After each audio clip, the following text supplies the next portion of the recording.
joining us. This is Travis Sellers, John Wilson. We're doing a lunch break discussions. True Representing Victory production.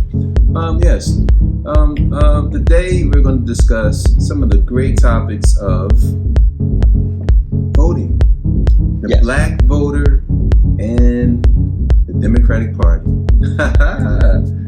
So we're going to dive right into that. So I think it was born from the article that we was reading that you pointed me to. Okay. What's her name? Tiffany Cross. Tiffany Cross. At MSNBC. Tiffany Cross had an article. Well, she on her show she mentioned had some brothers on there about the Democratic Party and supporting it. Right. You remember that? Right. So what were they saying? Well, primarily, it appears that Tiffany's premise was primarily that black men are not supporting the Democratic Party as much as we should, and that regardless of our support, that it should be more, right? We should have more support. We should have more support of the Democratic Party because most of the women, the African American women, they had the voting block of the African American women, basically. That's right. What the point was. Okay. Right. That's the point. But also, so it came down to that. She was kind of saying, we need to win these elections, and in order to win these elections, we need to go all in. And she kind of questioned, it seems, some of the participation or some of the dissent by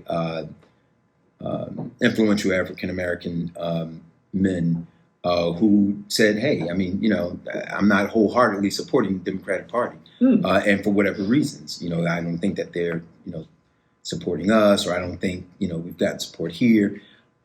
So she took issue with that. And I got to say, first of all, Tiffany Cross, love what she does. That's my sister. Right. I appreciate her contribution. She's a soldier, very informative, very intelligent, and a hard-hitting journalist on top of that. You go on her show, you're definitely going to have to open up about something because she's a hard-hitting journalist. But so it was a good discussion. It was one of those discussions where some people would look at it and say that it's adversarial. I personally would not necessarily say that. And the reason why I say that is because I happen to believe that sometimes having discourse makes us better. Right. Right. So we got to get to the point where it's okay to dissent with each other, and learn things from that.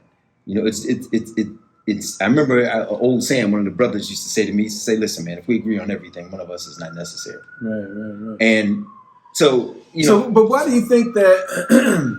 Why do you think it's necessary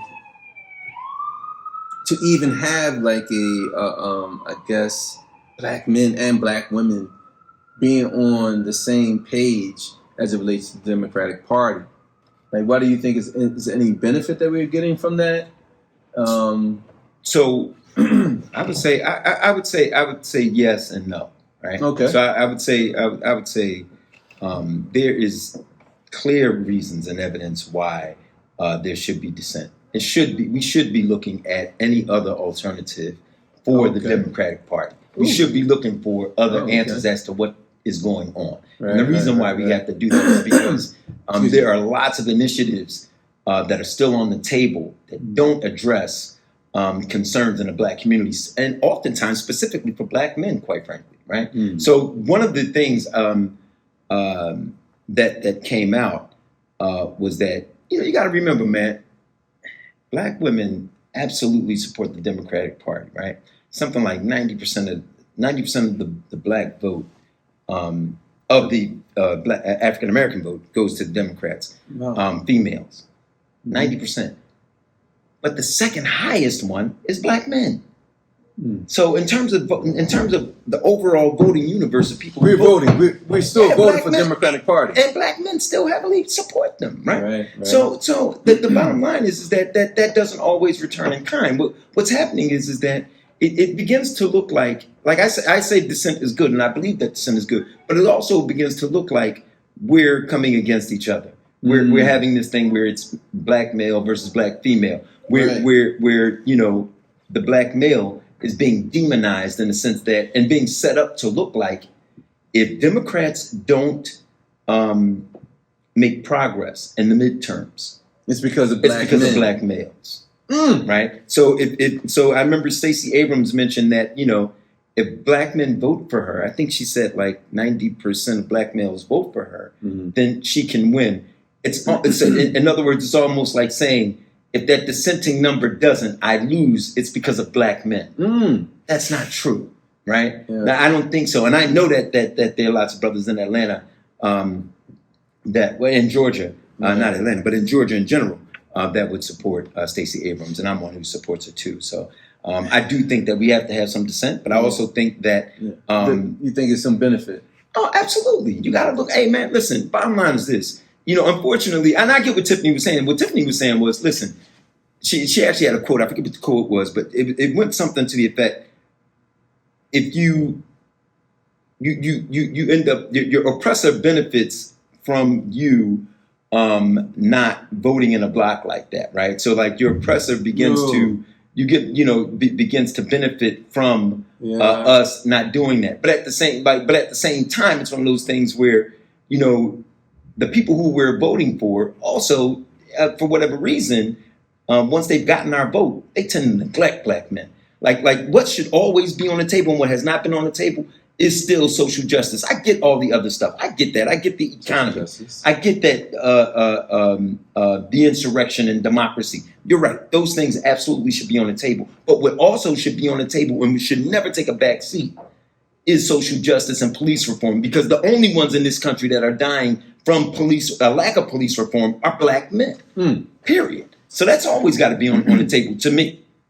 And I mean, I just had the discussion because there was a meet and greet last night with some of the Democrats. I don't know if it was, I think it was everyone, but some of the Democrats were present and the Republicans maybe. I didn't go, but I know someone who went. And my first question was like, I said, did anyone amongst the panel, did they discuss that if you're a Democrat, this is the problem I have with Democrats, did any of the Democrats say that it is the Republican Party who is keeping the guns on the street, and it's particularly their fault that we have the gun violence that we have now in Philadelphia, in all the major cities? It's purely because of the Republican Party. I said, did anyone say that?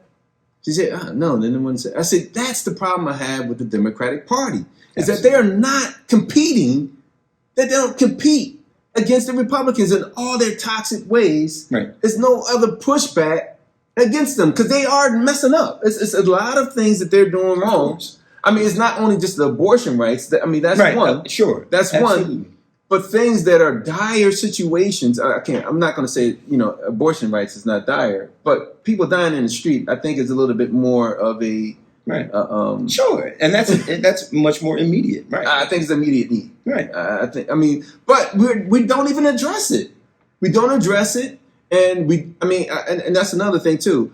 I'm going to go push back against what you were saying. I don't like the fact that I hear a lot of black men, when they talk about gun rights, they only talk about gun rights when it comes to police officers murdering people, murdering our people in the streets. But if you look at the numbers, I know they work for us.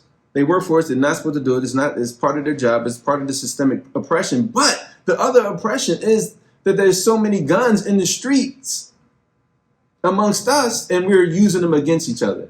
Right. No, and that's the problem that I have with the Democratic Party, is that they don't address any of these issues, and they don't address the underemployment, the undereducation, how education is gutted from inner cities where most of us live. We have to move out into other areas just to get a good education. Like, how do you have a school? We're in Philadelphia. How do you have a school with one of the best schools in the state, Central? When you're talking about infrastructurally, it doesn't compare to any of the ones that are good in the suburbs. And that's supposed to be the best. And Masterman, don't even talk about it. I mean, come on. Right. Why not? because it's horrible. They have what kind of infrastructure? They had the same thing they had in 1960s. The same structures that he did in 1960, but we don't talk about it. We don't talk about it when it comes to political parties. It's totally different, though, in some ways. Yeah, it is. I mean, they have not to go into the, right. But this is tied into the issues, and the number one issue I have with the Democratic Party, and this is what I always say. This is why I'm on the line. I'm on the line of like, forget this. I'm voting for people who are in my interest, and I want to say that I don't think there's any Republicans out there that are speaking to this, but we don't have anyone who are speaking to when I say, this is what I'm saying, remember this. This is what I say we should be interested in, especially if you're in the city, regardless of where you are. It's who is going to represent you when it comes to protecting your property value, protecting your lifestyle where you live, and it's going to protect the viability and the sustainability of the schools that are near you. Why? Because it increases your property value and it increases your I guess you would say your lifestyle, safety. Right. Your standard of living. Your standard of living. Yes, that's one to say. Your standard of living is high, and if you don't have that in where you live, then you have crime. Then you have this. Then you have drugs. Then you have guns because these other items, property value is not valued. I mean, no one's like, oh yeah, we need to protect our property value. No one's thinking about that when you have these crimes around it, right?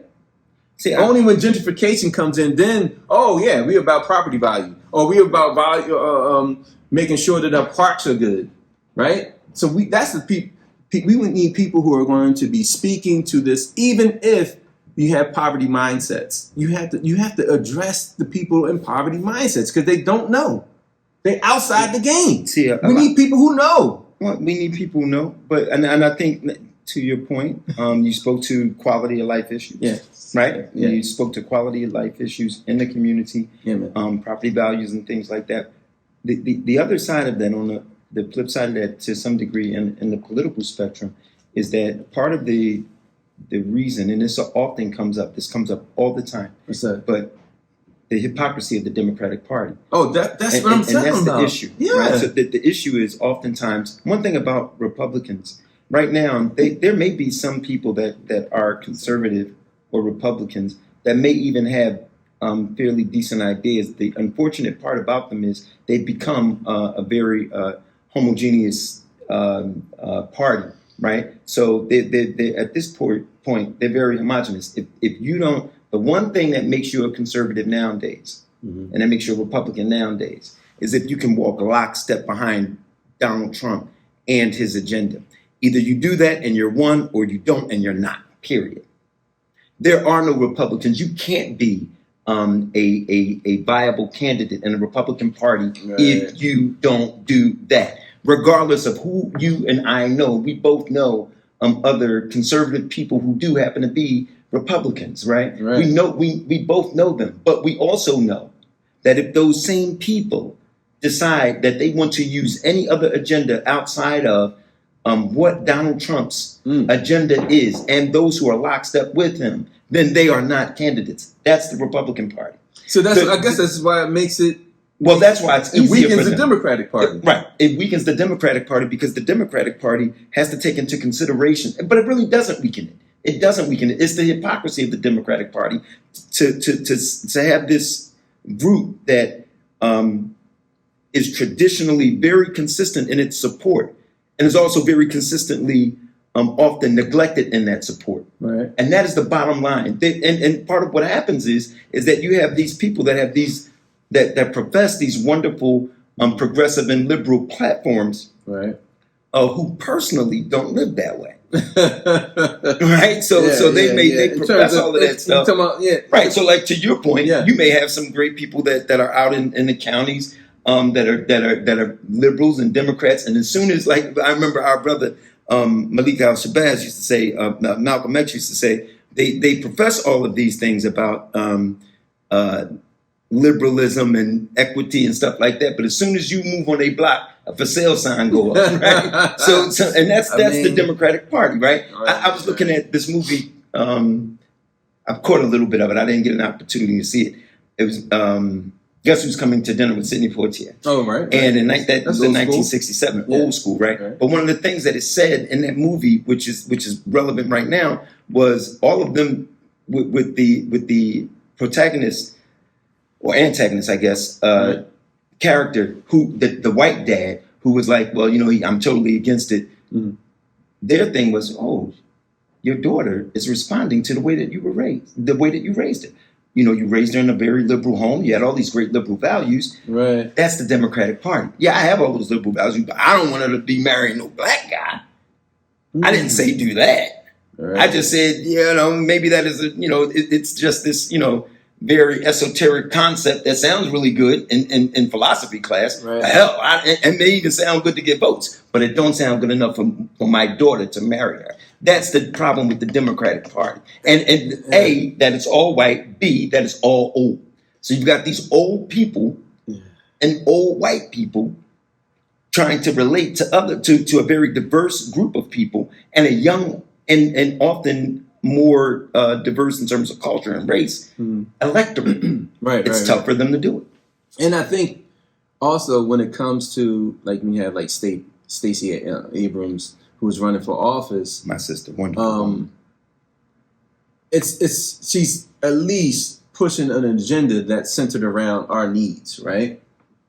So I mean, and everyone's actually. She goes out to rural. I've been to rural. I understand, Georgia. but I'm just saying. But crazy. I'm talking about you're going to represent a constituency. You got to represent everyone, but at least she keeps us in mind as well. Absolutely. But I think that what happens is if you have like, for example, here in Pennsylvania, we have the race between Fetterman and Dr. Oz, right?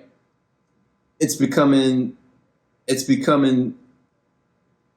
a little less appealing for Fetterman, right? For African Americans or African American men who are like on the edge of like voting in the electoral process anyway. It's like, because look at all the things that is coming out, that is his health, some of his hypocrisy and unfortunately in his running after black men with a shotgun and all of that kind of stuff. So I didn't want to really. But it is what it is. But And so it's gonna be hard for like me to be like, yeah, I'm gonna cast my vote for him. Right. When he's not, he doesn't have a black agenda. Right. It's not like he has an agenda for us. Well, I think that's the problem. It's like, all right, I'm voting for him. Okay, Dr. Oz, he's against abortion. He's going to try to overturn abortion rights. So that's the draw. So I think that like I think where Tiffany is coming from, and where I think it's important to understand is contextually the whole argument is, all right, we get that there's some problematic stuff in his past, and a lot of good things. I've actually been to Bradford, Pennsylvania. All right, I've been to Bradford, Pennsylvania on several occasions, taking my daughter back and forth to school. I don't remember. And it's everything that they say it is. It is definitely Western Pennsylvania. but the other part of that, trust me, it definitely is. But the other part of that is that to Tiffany's point, we got to take into account the totality of the agenda. Right. So if the agenda of one thing that Oz is going to do, right? One thing that Oz is going to do because he has to do it, because he is incapable of not doing it. Exactly. So regardless of what he says out this side of his mouth, the reality is on this side he's going to go with that agenda. But I think a lot of people like me are tired of that same agenda. It's like you get the evil guy, or you get basically nothing. You get no agenda. Right. You get nothing to help you for property value, standard of living. It's like you don't improve any of that. But we get the same. But I think that where we're going is at least you can start the conversation, or at least have that conversation, perhaps with this guy. I think that there are times when we have. Fetterman?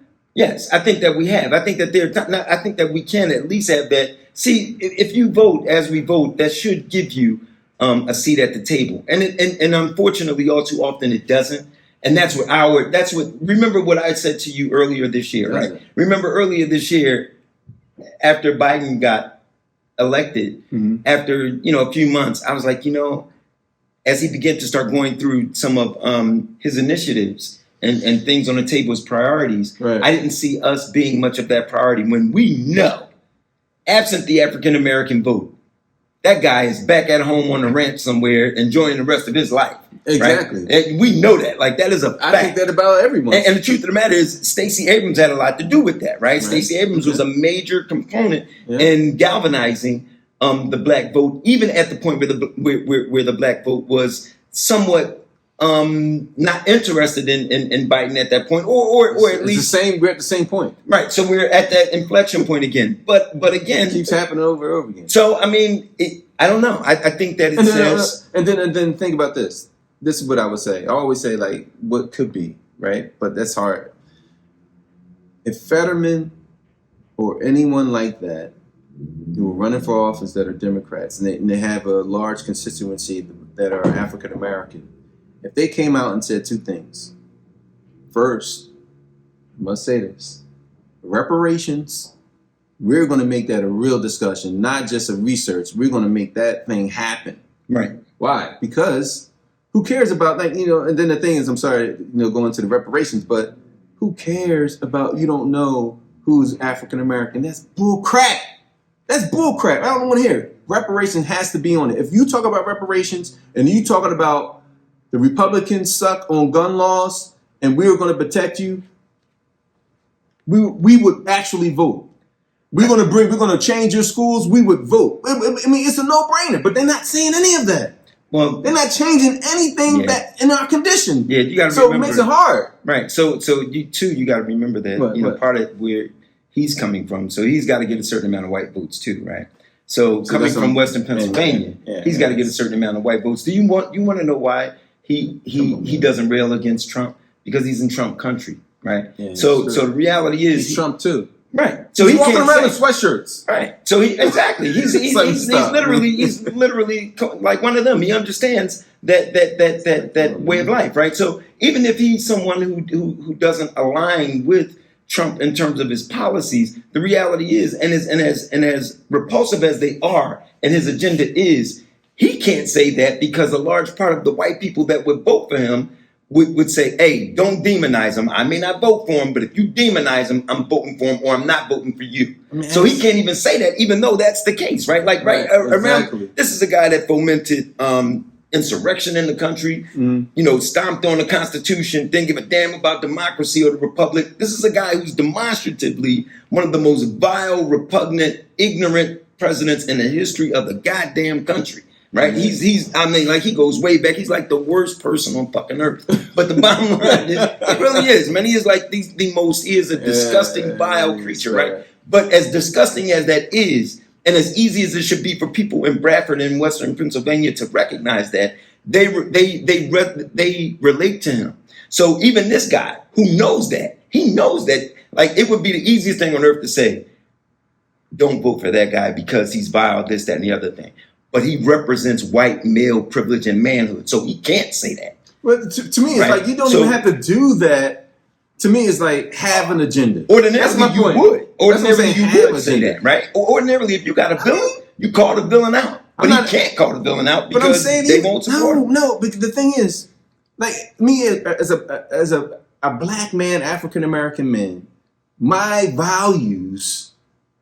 He fits none of that. Like, we're telling kids to come in here and try to look at least business casual, right? Right. This guy's walking around in sweatshirts. Because, well, you know why that is, of course. I understand why it is, but I'm saying it doesn't represent my values from the door, the way you present yourself. And then now you're trying to make yourself fit into the narrative, like, yeah, we're for you. And it's like, it's like, if that's my choice. Yeah.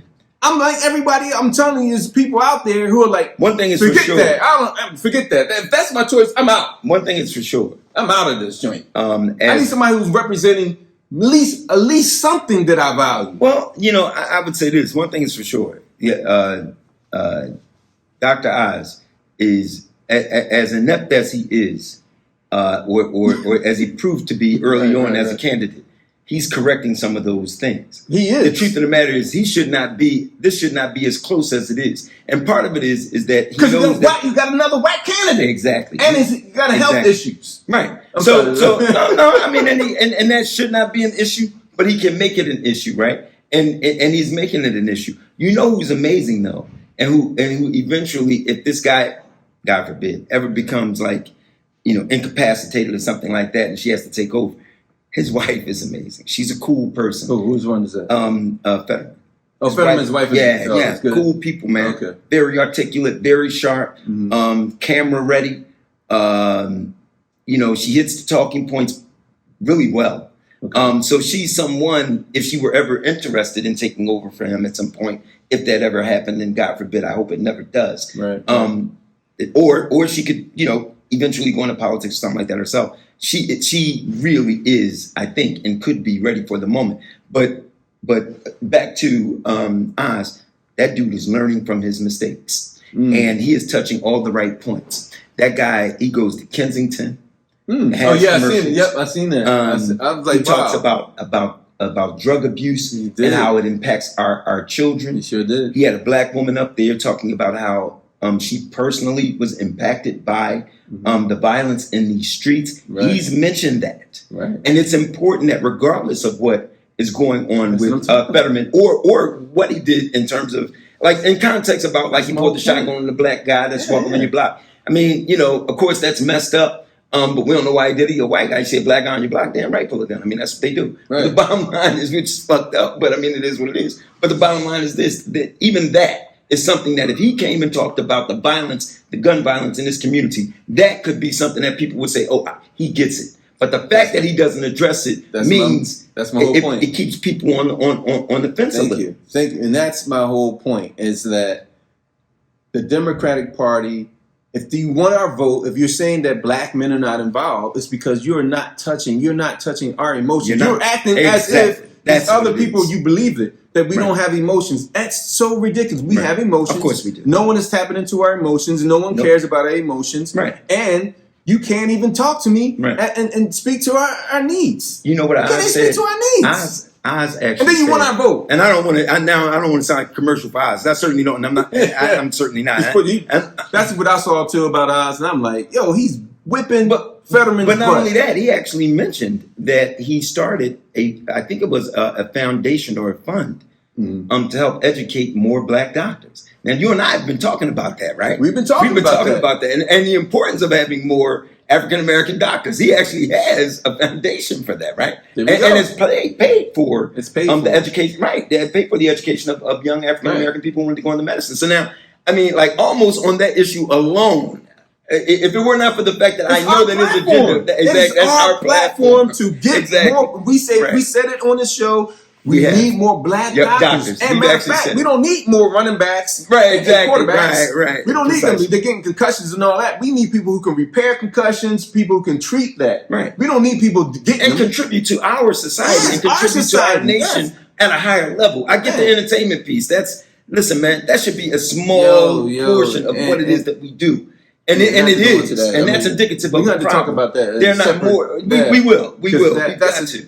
Because like you said, entertainment should be here. Like we should be on engineering, infrastructure, banking. Like it's so many doggone things. I did it myself. I know. I was like, hey, you need to play football. You need to play basketball. You need to get those scholarship money. But from that, we need to be going engineering. We need to be stop doing psychology. Stop doing the social services. We need to have a school of people. I'm saying this is what Democrats should be talking to us about, and especially the black ones. They don't even be doing it. They don't even protecting our education. So why we keep doing it?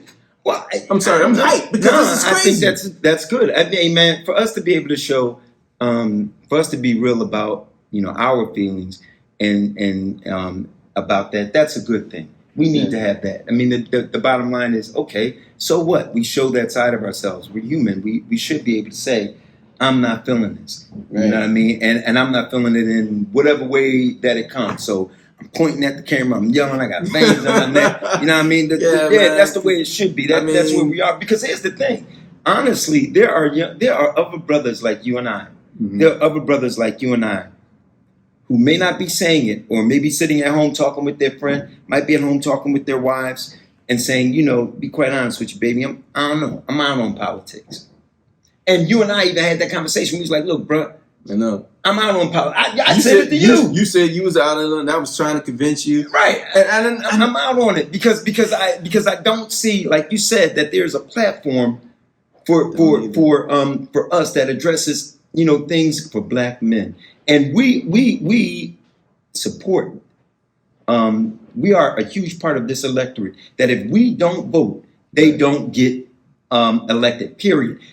But I'm telling you, but for the black vote, and specifically black men, just like black women, we partner with each other. We complement each other. They may be 90% and we're 84. Well, that's complementing each other. I mean, I think right. So we don't have any differences with each other. We don't have any differences with each other, and we need to stop saying that because the reality is we're both on the same page because we pretty much vote the exact same way. The fact that it's not 100% from us doesn't mean that we're being disloyal. It just means that, look, hey man, my vote value matters. I just think that we, the black men, are the ones that have enough courage to say, look, this shit ain't working. Exactly. I think so too. This ain't working. Right. I'm gonna have to do it because I don't want like the other side because they're just too ridiculous. And I'm tired of voting like that, though. Yes, I want to vote for interest. I'm tired of I want to vote bullshit. because someone is going to protect my property value, is going to protect my interest. Even if you say, hey, and guys, I'm going to vote for somebody that's going to put a police officer's ass in jail anytime he walks up to a young black man and points a gun at him as a fucking answer for everything that he has to do.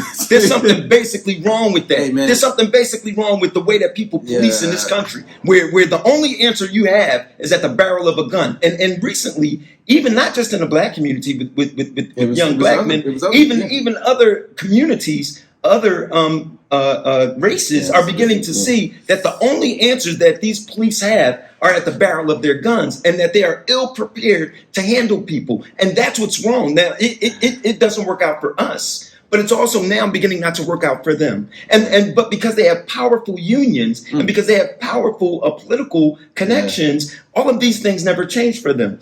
So what has to happen now is that we have to build alliances with these other groups in order to do that, but we shouldn't have to. Because one thing you know for certain about policing in this country, one thing is true about police, and you can look at the statistics. They don't kill black men. They only shoot black men in the back when they're unarmed and in the back. That's it. They don't shoot black men that have other guns. They don't shoot black men that's ready to engage them. No, they shoot innocent. They kill innocent black men and shoot them in the back. And even those who have committed a crime or whatever, the bottom line is, okay, he committed a crime. Shooting him is not always the answer for committing a crime. You can't be judge, jury, and prosecutor. Yeah. You know, you can't do all of that, right? So your job is, okay, I arrest you and let the court system does its job. They go way beyond that, bro. And that's an issue for me, right? That's an issue that we're vulnerable in that way. I've got a young son. You've got young sons. Definitely. You know, so now they're besieged from the streets in their neighborhoods and the police officers that should be tasked with at least protect. That's I mean, a portion of it. Protecting. I mean, you already know how I am with policing. Police, no, I understand. I don't agree the way policing is done. I think it's a systemic thing in terms of even how they even implement just the approaches of behavioral change. You're not changing behavior by having a gun. You're not doing. I agree with that.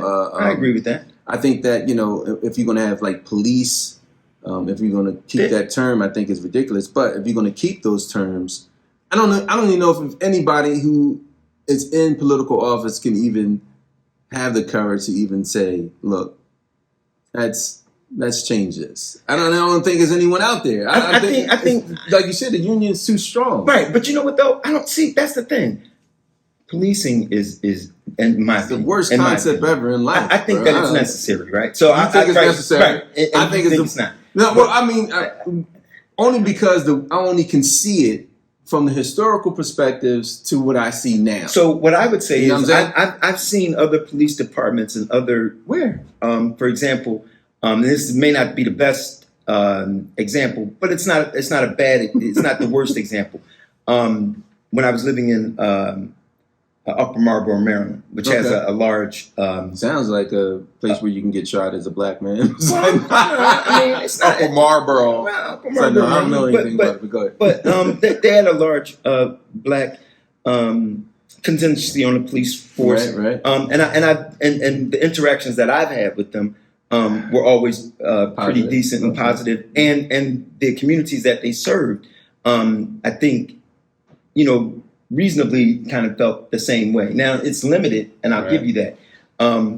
The reason why I said it may not be the best example is because that's my personal interaction with them. The author, Ta-Nehisi Coates, wrote the book. Which one? Between the World and I. That one. Mm-hmm. That was the book, right? Was it Between the World? I can't remember which. I think. Forgive me. Forgive me for butchering that. But the point is, the reason I say that is because it was if I'm correct, I think it was a police officer, a black police officer, from Upper Marlboro. Well, no, Prince George's County. It wasn't Upper Marlboro, but it was Prince George's County that followed his friend from Maryland into, I think it was either DC or Virginia, and killed him. Right. And it was a black police officer. It wasn't even a white one. It was a black one. So why are you such a champion of policing, though? No, I'm a champion of police because I believe that even in our society, unfortunately, society is a place right now where it's not a utopia. You do have to have a referee, just like you have to have a referee in basketball and in football. You need to have a referee. But guess what that referee doesn't need to have? Well, maybe they don't need to have guns. Maybe he doesn't. Maybe he doesn't. Because guess what? Most of the time, you're responding to incidents that already happened. So we're going down another road. We're going to get on policing. We're going to get on policing. I'm just saying. I think that if you and your utopia and in your society and in the development and city that you plan and build, will at some point need to have checks and balances. Definitely. Because unfortunately, we're still in a space in society where you'll have different crimes and things like that, and you'll have to have people who can at least respond to that to mitigate it. Now, whether or not they have guns or however they do that, that'll be something that again you'll plan, and in your police union you'll make sure they're not doing that, right? No, I'm just saying. But I'm just saying. I know. I do believe in. But I think that I do believe in security. You know that. I believe I do. You know I believe in that. So I do. But not to get on that. But I'm just going to end it right here, right? Okay. So we are all in a struggle with this election coming up. What would you say your last words could be if you could tell people out there what to do? Me? Yeah. What would you say? What do we need to do to suck it up in terms of midterms? Because midterms are important, right? Right. Oh, absolutely, especially these ones. So what would you say? What would your advice be? I would say absolutely go and vote. Oosh. I would say absolutely suck it up. Suck it up like you do with everything else. We from day to day, we make difficult decisions. We make decisions that, sometimes the medicine is nasty and we don't want to take it. Not that this is medication and medicine, because it really isn't. But being involved in the process still gives us a voice and much more of a voice than we think. So we have to collectively organize. We have to become better at organizing. But on top of that, absolutely vote, because it gives you a ticket to the seat. It gives you a ticket to the dance if you vote. If you don't, you have no reason to come complain to me or have any dissent or talk to me about anything if you have. That's a good ending. And I would say that along with what you were saying, you do have to suck it up. And in the moment that you are sucking it up when you're voting and you feel that anxiety, you feel that frustration as you're voting, and you feel it, then I want you to take the extra step and remind yourself, let's gather, let's put someone up that can represent me. First on your block, then in your community, and then you can go for the city, whatever city you in, then you can go for the state. Take care of home first. If you think when you go vote and you feeling disgusted because of the choices that you have, that's because we haven't done the work and the homework and the studies and the research and the think tanking that we need to do to put people up in front of us that we are proud of. That's what I personally believe. Even if you have like someone who's not from your community, we want to vet them. If they're not good enough, we got to put people up who can compete against them. And that's what I think we should be doing. We have enough power where we can get young black men and young black women to say bitches and hoes and niggas up on in our entertainment, but we can't produce people who are going to be in before us and perform Right. and do political stuff who can to represent our values in terms of our property value, our living spaces. We can't put those people up before us. We can't support that. We don't have. That's the problem that I'm having. It's that I don't think that me, myself, and others like me have not done enough work. But then we want to be disgruntled about what's going on, and that's the problem that I'm having. It's like, yo, we have to put people up who represent us. Period. And we had to stop telling people that there's nothing else. There's no other work to do out here besides being a freaking rapper and being an entertainment in some way. We're being a minstrel show. This minstrel show is not the answer for us.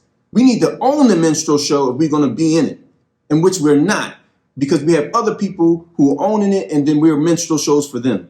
But we need to be in this process of education and political and economic awareness. That's where I'm at with it. If I can say real quick, I would just say, and thank you for that. I would say, democracy is it's a contact sport, man. It's democracy is one of these things where, you have to get in the game. You have to be a part of the process. And even once we vote, it doesn't end there. We have to organize with each other. If we want things in our communities, let's go back to that. Let's like you mentioned, your neighborhood. If it's someone in your neighborhood, everything starts locally.